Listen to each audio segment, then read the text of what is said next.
Good day. My name is David Idole. I am the Secretary General of the Virgin Islands Basketball Federation.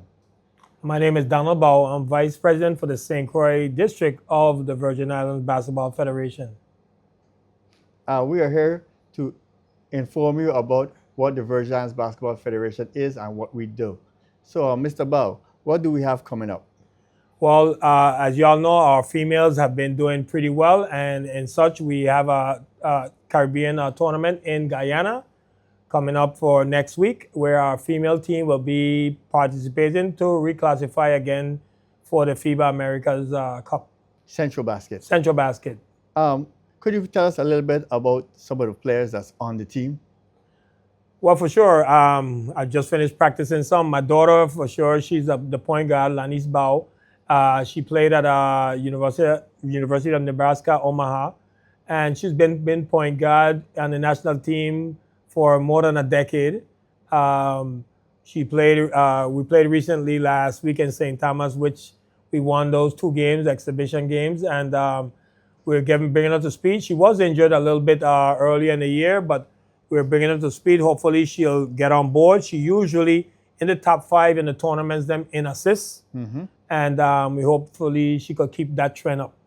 And could you talk about other players like Anisha George? Anisha George, we just got her in from Puerto Rico. She was playing with the Gallitas from Isabela, which is the pro league in Puerto Rico. Remarkable league. Actually, might be the best girls league in this side of the world. They get players from the U.S., players from Russia, from Europe, from all over the world. It's a really grade A league. And Anisha is doing very well. I think she's averaging almost 20 points carrying her team. So they took a pause because she's going to help us, attend with us in our tournament in Guyana. And we expect big things from Anisha. Anisha has proved her mark throughout the years, actually, against some of the best competitions, including women from the U.S. team. She have done very well. I look at her, I look at Aaliyah Boston, and I love Aaliyah. And I always say, man, Anisha brings it just as well as Aaliyah Boston. She's our homegrown girl. And like I said, we expect a lot for her. And she will be pretty much one of our best players. And we also have Imani Tate, who is playing in Spain. And you know, Imani is one of our big players. When she passed the ball, shoot it, we need Imani. Imani Tate out of New York. A great swing guard. She plays the 2 guard, and she complements well. She's a scorer. She could take it to the basket, but she has refined her game a lot more, obviously because she's more of a professional. But when we need to score, we look for her. For Imani. For Imani Tate, yes, for sure. Well, let's go over some of the ladies quickly. Taylor Jones, St. Thomas descent. But you could elaborate on Taylor Jones? Well, you know Taylor, scorer at Detroit University. I know I said it wrong. But yes, she played very well. Her grandfather, if I believe, is Mr. Richards from BCB. He's a very good guy. Other players that we should talk about is Keshara Romain from St. Croix. Could you elaborate? Yes, Keys. She's from St. Croix, but she went to school in the Northwest. She's played out there, but she never finished. So she's actually currently with UVI, but she's been the dark horse in the sense where we didn't expect much from her. And according to the last Central Basket in Mexico, she was a bright light coming off the bench. And actually, she was one of the best scorers on the team. So we're expecting a lot from her. She's more mature. This her first go around with the team. Second go around. Well, that'll be her second one. She was on the gold medal team. She's somewhere in this picture. Right. So he's she's come from some great stocks. Her lineage include we all know him as Tennis Man. He's a cousin to her, and she's really plays the same way. Very quiet, defensive, but yet could score from baseline to baseline. So we expect a lot of keys. Oh, we talk about the coaches. We talk about players. Let's talk about the coaches. Tajama and Clint Williams. Tajama Nagunda and Clint Williams. If one thing that VI do have, I think in terms of the coaching department, we're actually second to none. If I give you all the different accolades of Tajama Abraham, and she's a native girl, native from St. Croix. Have played in, I think, in the early days, either the first or the second year of the WNBA, correctly. WNBA, out of George Washington. George Washington, yeah. She made a career, and then she's coach Radford. She's coach George Mason, and she's won quite a bit. She took us to the goal against the DR during the Central American and Caribbean Games a few years ago, and her style of coach is, like I said, she played to the highest level. She knows the top coaches and the top players that have been through in the U.S. And she's just a cool, calm, collective strategist. And I just think that we have a great combination with her. Now with Clint Williams, Big Clint, you know, he has been throughout. I mean, he took it from the time he finished school. While I was at college, complex. He went to the complex. Yeah, he's a Barra. But when he finished his college, he went straight into coaching. And he's been into coaching, I think, about 10 years now, right? For more than 10 years, a long time. Yeah, pretty good. Young guy, but yet, and he is a professional. What I'm saying is that he is serious with everything. He keeps a high standard, and he's a great compliment. Right? You know, he knows enough to be a head coach, more or less in anywhere else. But he stayed with Taj, and that winning combination between them, they complement very well. His ability in doing a skill coach, because of course one coach can't do the whole practice. He does the skill section. His input, his scouting is impeccable. I know I've been a coach, and I stand aside, I watch him, and I was like, yo, Clint, he's pretty good. So I love our coaching. I could put him against anybody out there, anybody, and I mean anybody. And so I will be confident with the coaching staff and the decisions they make from the sideline. Yeah. Clint right now is assistant coach at Boston College. Our ladies will be traveling, like you said previously, to Guyana, November 9th to the 17th. And we will be playing against Bahamas, Jamaica, Suriname, Guyana. It's a 5-team tournament, round robin. The top 3 teams advance to Central Basket. What is Central Basket? Well, Central Basket, we're dealing with all the Central American and Caribbean countries. It's who's in Central Basket? It's the level right before we go into Tournament of Americas. Well, who's in Central Basket that we should know about? The teams in Central Basket. In Central Basket, we have the VI, Puerto Rico, DR, Dominican Republic. We have Mexico. Now we have who are knocking on the door, El Salvador. Yes, El Salvador. They're been moving up the ladder, so we have to contend with them. We have to tell people a little about El Salvador. We can't just jump over El Salvador. El Salvador is building basketball courts, basketball arenas all over the country. So 10 years from now, it will be a different El Salvador team. Correct. And I always say the model that El Salvador had or have is the model that we are trying to emulate. We're trying to augment, do other stuff within the country, and put us in most tournaments and keep our players active. They have been pushing all these tournaments and actually to host them. We would like to host because the host has a little advantage, correct? That's correct. But let me just touch on the hosting. In the past, when FIBA hosts Central Basket or Caribbean Championship, the host country, which is, let's say in this case, the Virgin Islands, we would have to pay for the hosting, for the lodging of the countries, and the transportation and meals. Recently, FIBA has changed that completely. Now, everybody has to pay for their own lodging. So that will take some money off of the host country, because in the past, it was $300,000. Right. So now it might cost between $150,000. And now we have an opportunity to host Central Basket next year in 2026 if our ladies do advance. So what are your thoughts on that? Well, that's what we're here for, to push our ladies out and have their names out, have them exposed, because we're trying to hold some of these events. And as you know, even though, yes, some of the overhead has been alleviated, it's still a daunting task to entertain teams coming from all over and still have to, do well or, be in the top 3 or 2 to move on. So I would put on to host anybody. But again, we need you guys to see our girls, support them. I exhort you to look at the girls division. We've been knocking on the door as well.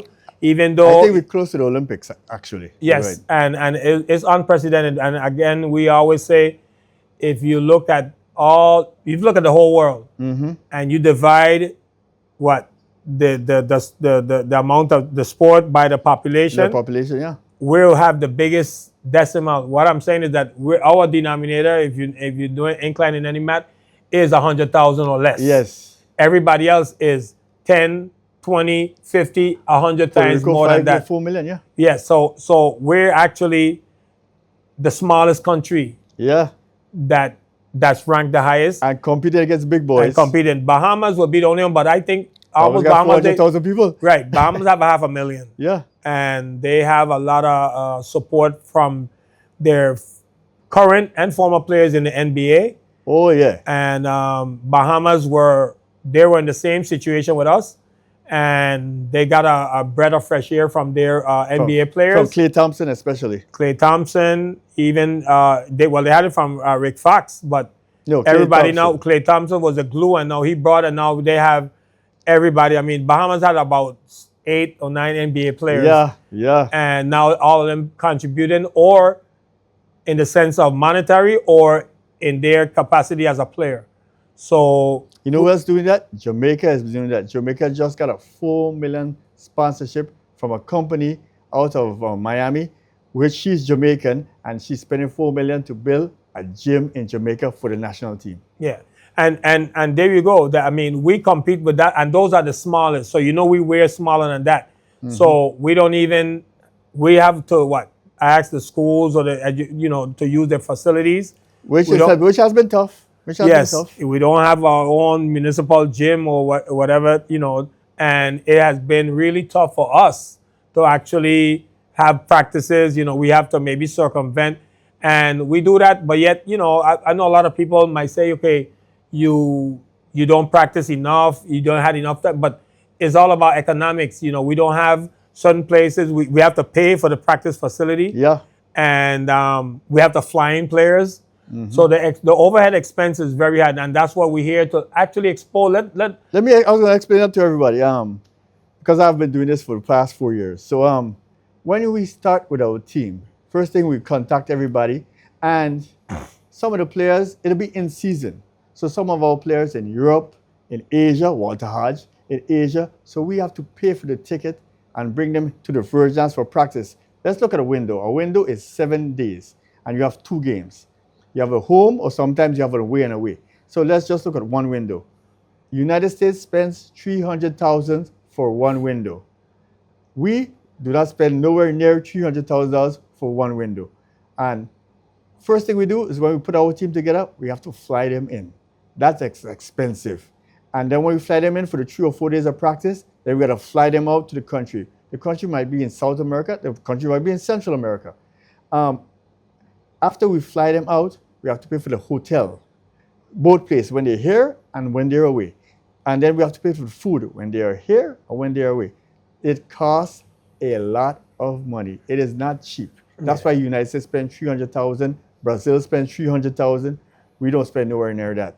So our goal here is to let everybody know that it's very, very expensive to put a team from the Virgins out to the world. Yes, I mean that's been the plight for us for quite a while. We had the boys team. They dropped a few notches in the worldwide ranking. Yes. But because it's hard to sustain those kind of expenses, especially from us who have a sub $100,000 budget. We compete with everybody who has $1 million budget. $1 million budget, and we still make it happen. But not to make any excuse, we could make it even better if we got that support from you guys. Basketball is really top here in the VI. I don't even have to mention who our iconic players are. Tim Duncan. How much NBA players are? We have a good bit amount of NBA players. We have quite a bit, and that's the irony of it. We have NBA players, or we have produced NBA players where countries of 300 million or 400 million haven't produced one yet. Not even one. So I don't know what it is in the air, the food, or whatever, or maybe our temperament. But we should be categorized as the basketball or the sport capital of the world because of that population that we have of 100,000 or less. So I really want to make the effort, and for not just for the girls team, but in general for the federation and all the other sports team to really support. The VI is something unique. I've had people that wrote thesis of why so many Dominican Republic baseball players come out of San Pedro de Macorís. Hey. And I said, hey, we could make a thesis of why so many players or athletes or professionals come out of the Virgin Islands in all the major sports in the U.S., especially in basketball. So we want to make this effort, put it out there, let you guys know our players. Like I said, the more you know our players, you will know and have a more intimate relation with how our players them, where they at, where they live, where they come from, what they do, like any other country, because all the countries know their players. Yeah, they're selected and they're paraded throughout before they leave for the competition. They're put on milk cartons, juice boxes. Yes, they are. They put on those things. Yeah. They have that fine, but we don't have that luxury. But yet, any one of those teams know that when they come to play the VI, hey, it's gonna be a tough battle. Game. And I'm so, especially the girls, I'm so proud of them to know what they did last tournament. We came in without practice. The top two players that we mentioned, they didn't come in until the night before, 2 a.m, before the game, and flying in from Europe. From Europe, yeah. And we saying it now, but at the moment, we're not making that an excuse. We coach them up, we got them ready, and we expect to win. That's how we expect to win. That's our mentality. We're second to none to anybody in the world, but we still have to tell you guys, hey, we need help. And here we are, exhorting you guys to help us and give us your support in whatever we have in the upcoming tournaments, that we could now stay abreast with the rest of the world. Yeah. Let me just tell you a quick reference to how it works. It starts with the CBC, the Caribbean Basketball Championships. The top 3 teams advance to the Caribbean, to the Central Basket. Central Basket is with Mexico, like I said previously, and those top 3 teams now move to the Americas. The Americas is the big one. Our ladies had an unbelievable run, but it was finance that took us out the 2021 FIBA Americas. Right. We had to drop out because of finance out of FIBA Americas. That's the best teams in the 8 best teams in the Americas. So we had, and then we made it at one time. We had beat Brazil, right? Yeah, we beat Brazil in one of those companies. Brazil, who has as much people as the U.S.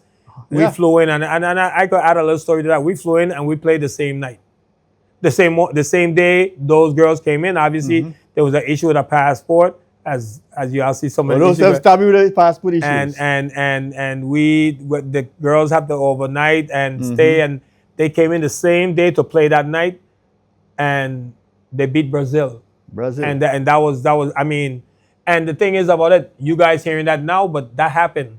So, to know who Brazil is, especially in the women's competition, they've been world class with the U.S., just right there with the U.S. and Cuba. Cuba has dropped a little bit, but still nonetheless, they're an entity that they practice and play year round. And even in our last competition, we beat Cuba. They finally came to us and say, hey, you guys got our respect, because they're seeing us coming up. Yeah, they see us coming. And they know our struggles. They have struggles too, but they have one thing over anybody. They could have infinite practices. Yeah. Because they have that confined, captured audience, and they don't really go anywhere, so they stay and practice. So, like I said, we're right there, and we're moving up the rank, and just keep us abreast in your thoughts and your support. Well, like I emphasized, yes, when you get to the Americas, there's only 8 teams, but FIBA has changed everything. So the top 6 teams have a chance of going to the Olympics. And we believe these ladies have a great chance of going to the Olympics. I think the winner and the second place automatically advances. All right, so here we are in our quest to get to the Olympics, to play in Guyana, but we need your support. And we're going to mention actually the different mechanism that you may help us in giving us your monetary support. Well, we're a non-profit organization, similar to USA Basketball, USA Foundation, Canada, Puerto Rico. We're the same. We have an EIN number. We have a certificate outstanding certificate from the Lieutenant Governor's office. So with your help, the Virgins basketball can go to another level. How do you contact us? You contact us through email, vibasket62@hotmail.com, or you can phone 340-690-1614, You can repeat that again. or you can phone 340-690-1614, and you can email vibasket62@hotmail.com. We really need your support to help this team get to the level we know it can get to. Right. I mean, and when we say support, we have had issues. Like I said, our budget is nowhere near the You're countries saying we nowhere near. compete, from uniforms to warm-ups Oh, we have to attire that we need to move as a a unit. unit. Because I'm gonna be truthful. We have had situations where we've had the players them just have their own stuff to practice. or shared uniforms with the women's team. Yes, so we've been to that low, and to avoid all, like I said, uniforms, shoes, practice attire, all those things are things that we desperately need when we go on these trips, because these trips are very expensive and it drains us pretty much our whole coffers. So Yeah. especially, and then when we have them back to back, or during two within the same year, it really takes us, or another, we have maybe the lower level or the males, that pretty much wipes us out. And so we kind of stay stagnant because we're trying to develop as well. We as good as we are, we still got to keep the bottom end, Yeah. active and competitive. But sometimes because of this high cost that we have with some of these qualification tournaments, we don't have enough money to put to our lower, Juniors, men our or juniors. women. Yeah. We haven't had a junior women's team, I would say, in 10 years. We just recently had an under 15 team last year, but that was on breadcrumbs. We had to put that team together on breadcrumbs, and we were invited at the last second team, and I told FIBA, yeah, we're coming. I don't care if we lose, we're coming. Just to get the boys team back in motion. We also need funding for coaches, referees, developmental camps. Our success story, Kennard Calendar, Casey, Right. he went to El Salvador for the Basketball Without Borders, and what did he do? All-Star. He was then selected for the elite club, the elite academy in Miami. And what happened? MVP. So we have talent. Oh, we do. I mean, I always say my motto has always been second to none. And we are second to none. In other words, if you're good here in the VI, you'll be good in the States or any place else. And that is why you have to call 340-690-1614, because we need you. We need everyone out there to help pitch in to make this team a success. Or you can also email vibasket62@hotmail.com. You could explain also that with the EIN number, they could also Yes. be a tax It's a tax benefit. deductible. Yes, we are EIN. We have an EIN number, and we have a certificate of good standing with the Lieutenant Governor's office. Right. So again, we have everything. We just need your support, your monetary help, and we could carry on the torch for these players that we have, these outstanding VI players that will make their mark, as you will see very soon. Not restricted just to the territory. You could be any entity outside the territory, and you could just we could render your support, and we'll definitely accept it. Yes. So what do? You call what? 340-690-1614, or you email vibasket62@hotmail.com. Again, we need your support. We need everybody out there. If you know someone who can help, help. If you know somebody who will give us some uniforms, send that person. If you know somebody who will give us towels, shoes, send them our way. We will accept anything. Even traveling bags. But break down the whole board for the VI Basketball Federation from top. I know Mr. David Olo is the secretary. I'm the vice president for the St. Croix district, but my counterpart will be Mr. Dean Adams from the St. Thomas district, and our president is Mr. Earl Baker. And don't forget our treasurer with the most, Avril George. Without her, we couldn't be here. So she's been the one to move things around, and we hope to make her work even harder. Yes, with more teams and more programs. Yes. But we also have to big up our members, Livewire, and Lorena Robinson and Livewire. Correct. Shalani Horton and VI College Prospects. Cecil Joseph and New Breed Basketball Association, Mr. Kevin Shepard, and Choices Basketball and the Association, referee. Dean Adams with ABA, and the referee with the most KSC. I lost his name for a while. Henry. I lost his first Henry. name. Mr. Henry, yes, Yeah. for the Referees Association. If anybody out there wants to be a referee, please call Kendall Henry, or you just call me 690-1614, 340, sorry about that, 340-690-1614, because we need referees desperately for the high school leagues, the man leagues, we need referees. And we also have a coaching clinic coming up. So if you want to be a coach out there, I don't care if you have no experience, you come December 2nd, St. Croix Central High School, and we have start coaching. Start coaching for all the novices. And then we move on to level 1. The top 15 coaching candidates move on to level 1, and hopefully all 15 will be certified.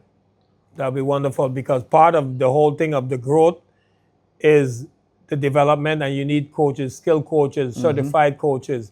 And we have been lacking in that department. I mean, everybody knows that. Compared to volleyball, Yeah, we're very lacking. We've been lacking in that department. So hopefully we could definitely augment our pool of coaches, because we need everybody help. They need to develop these kids so we could keep the pipeline going and keep the VI name afloat in terms of basketball and any other sport for that matter.